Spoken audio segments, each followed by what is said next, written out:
Yes, welcome it's recording. viewers to my new knowledge series, The Thought Leader Way. Did you know that there are over a million profiles on LinkedIn which have the word thought leader written on it? Thought leadership is spoken about across in various platforms, but do we actually know what does it take to be a thought leader? What are the elements that you need to look into? How could that journey be taken up among other areas?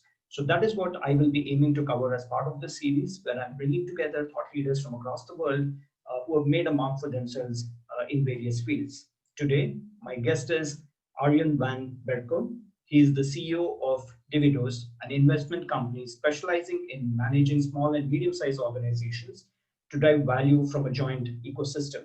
He's a strategic wizard, investor, thought leader, disruption, and innovation lover. He is a global knowledge leader in business ecosystems. He has been featured in Thinkers 360 B2B thought leaders to watch out for in 2020. As a visionary and strategic thinker, he has held several board functions and executive positions across brands such as ING Group, Betula Services, among others. He gives lectures at several universities, including IIM Ahmedabad and various other B schools. Transferring knowledge and passing on experience is one of the key fundamental drivers for him. Arjun, it's really nice to have you on this show. Thank you very much. Karthik, it's a pleasure. So, Arjun, you've been featured in the Thinkers 360 for your thought leadership. So, what, according to you, is thought leadership? Who would you call as a thought leader? Well, for me, real thought leadership starts with the fact that you need to recognize that a thought that you have just by yourself is a thought nobody knows. So it's about sharing. If you really want to be a thought leader, make sure that people understand what thinking is, how thinking works, what you think about, and spread it and be able to have a discussion around it. So for me, a thought leader is one, somebody that spreads thoughts. Two, somebody that actively listens to the thoughts of others. And three, is able to create new thoughts based on the fact that you combine the previous two together to create new stuff. So it's a continuous process. A thought leader is not something you achieve and then say, this is what I am, have a nice day. No, it's a continuous process. That's true. It's a continuous process. It's a journey. So what does it mean to be a thought leader? Actually, if you want to be a thought leader because you want to be a thought leader, you're never going to be a thought leader. So a thought leader is a consequence of the actions you take. I don't believe that setting out and saying, I am a thought leader, is going to create you being a thought leader. So for me, it all starts with the fact that it's about recognition, and it's recognition you get from others. But the recognition you don't get because you ask for it, you get because it's freely given. Because that's the power of thoughts, of ideas, of innovation, and even disruption, is that it starts with the fact that people realize that what you say actually holds value. So if you can operate like that people see what you say holds value, then you can be a thought leader because you're recognized as such one. And going out there and just putting it on your profile and shouting to the world, I am a thought leader, is not going to work. That's important. It's a very insightful statement that just going out there and saying you are a thought leader doesn't make you a thought leader. In fact, I think that's a myth which a lot of them carry. So my next question would be to say, then how does one become a thought leader? What are some pointers or advice that you would have? Well, for me, it usually starts with something I would call managing my own energy. Because I like to find things that hit me not between the eyes, but hit me in my heart. And why is that? Is because that's something I can give the extra mile for. So I like to use words when I talk about myself, about fun, about wizard, which are words that underpin the fact that you should be doing stuff because you like doing this stuff. If you do things which you don't like, you're not going to act natural. You will not get to the best creative ideas, and you will not be able to engage your audience. So it starts, and at least it started for me that way, is doing what I like and not setting it out as a strategy, but doing what I like. And then you see that people actually pick up on what you're saying, and that helps. That's for me the approach. So it's a strong mix about, of course, content, because let's be honest, if you have nothing to think about or talk about, you're not going to know. So you need to read a lot and you need to watch a lot of stuff. And the other thing is you need to make sure that you actually derive fun from it. If you do stuff just because you want to earn money, that's not fun. Money is something you need, but at the end of the day, earning money is just part of it. The biggest part of it is actually to see people smile, to engage with people, to for instance, be at a student fraternity at 4 o'clock in the world and discuss about all kinds of problems or challenges we might be experiencing and finding solutions. It's about having discussions in academic rooms where it's all about realizing stuff, and it's not just about shouting out data. That's how it started for me. So it wasn't a conscious journey. This is more of a consequence of staying at the center of my core being, doing what I like and spreading the message. That's very interesting. It's a new perspective which I've got, because generally when somebody talks about thought leadership, it is considered something very serious and just data driven and things like that. But it is extremely serious. It is extremely serious. But I firmly believe that if you only use the, let's call it, intelligent part of your brain, you're missing out of a large part of the message and the fun you could create, because the emotional side of your brain is also highly important. And people are not going to adopt what you think only because it's smart. The other part of the adoption is because it resonates. And resonation has nothing to do with intelligence, has to do with emotion. True. So so it's a marriage of the insights as well as the emotions, which brings into a picture a holistic thought leader. So that's very interesting perspective. Yeah.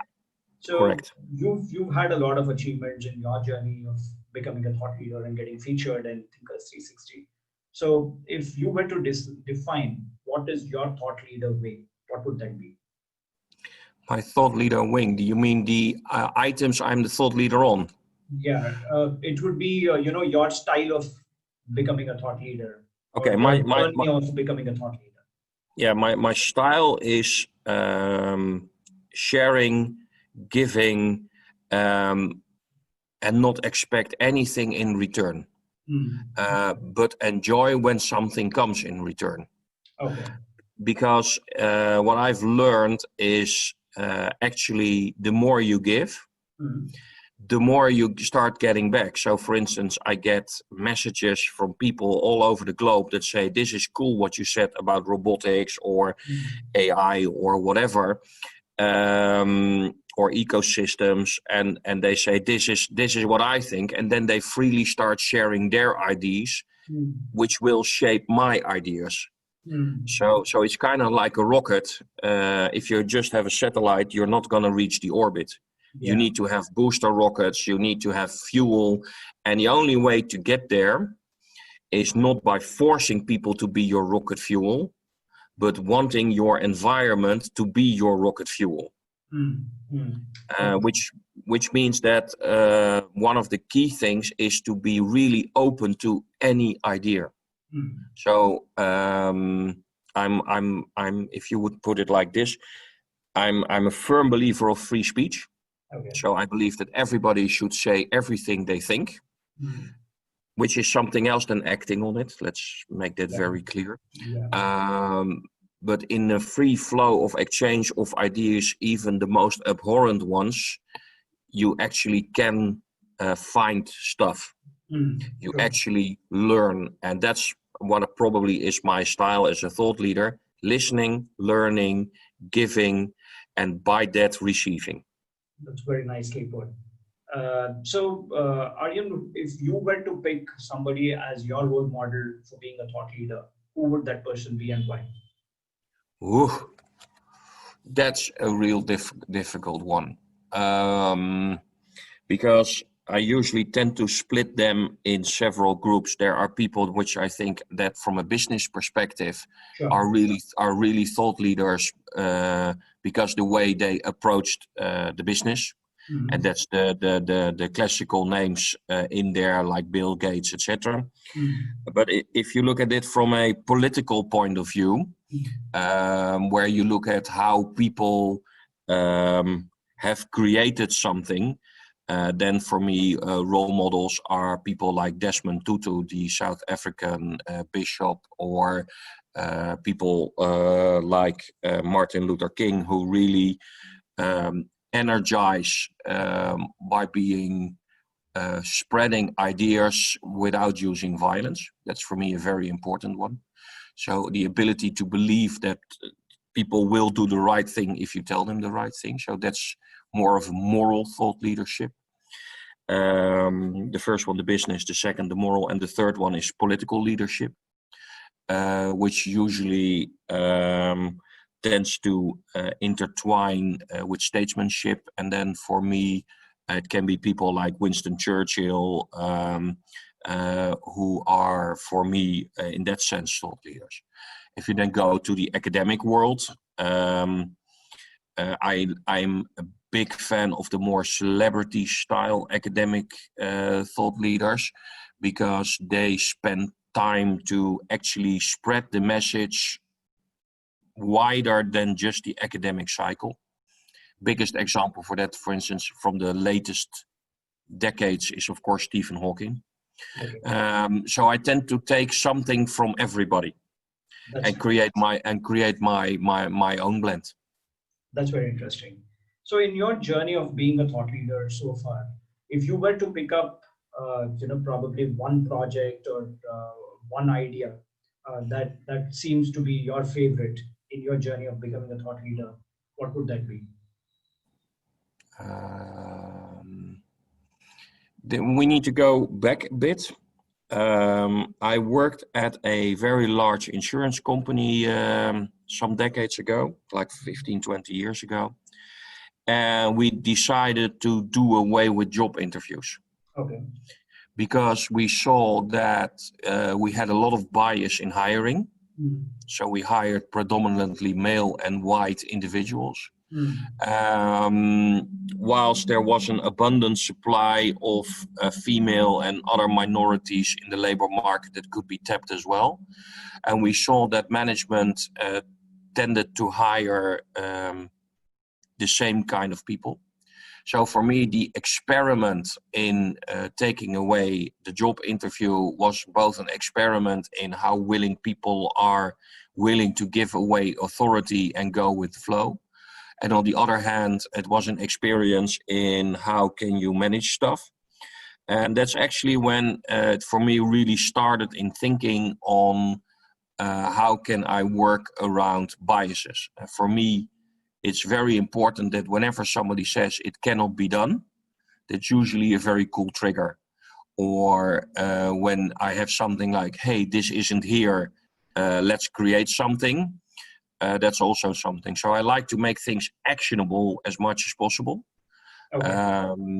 And that's probably my most important lesson. It's cool to dream, but it's better to realize. That's a wonderful statement. It's cool to dream, but better to realize. Yeah, On that note, thank you, Arjen. It was wonderful talking to you. I'm sure our listeners got a lot of insights on how to be a thought leader, what you should not be doing, and some of your secrets to success becoming a thought leader. So thank you once thank you. again for your time.